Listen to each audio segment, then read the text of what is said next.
Nagbando ang Department of Interior and Local Government kan DILG Region 6 nga pasan karon sa mga Local Disaster Risk Reduction and Management Council sa kon LDRRMC ang monitoring kag paghanda man sang response measures tungod sa pamahog sang bagyo kag epekto sang hangin abagat sa Western Visayas.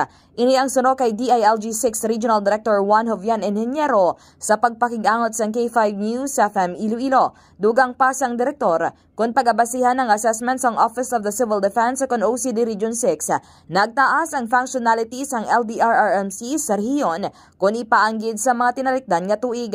Sa karon, padayon man ang ila koordinasyon sa iban pa nga concerned agencies, ilabi na sa malain nga tiyempo dala sang hangin habagat nga nakaapekto ilabi na sa probinsya sang Antique kag Negros Occidental. Yari ang kabahin sang pahayag ni Ingeniero. Madalas na yung monsoon rain, yung habagat, nahihigop at tinatamaan tayo kaya maulan tayo ngayon. That's why nag-issue na po kami sa mga local government units na maghanda na sa bagyo at itawagan na i-create na o i-organize na ang local Dream Sea.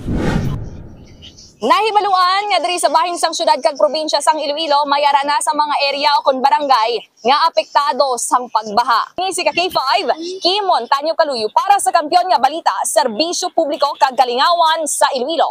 K5 News FM. Ang ining nga balita ang ginadulong sa inyo sang DTX Coffee Mix. Himo sa natural nga sangka pareho sang amarkuso, chia seeds, sugared cane extract powder. DTX Coffee Mix. Nakakapi ka na, naka-detox ka pa. DTX Coffee Mix. Mabakal sa mga butika.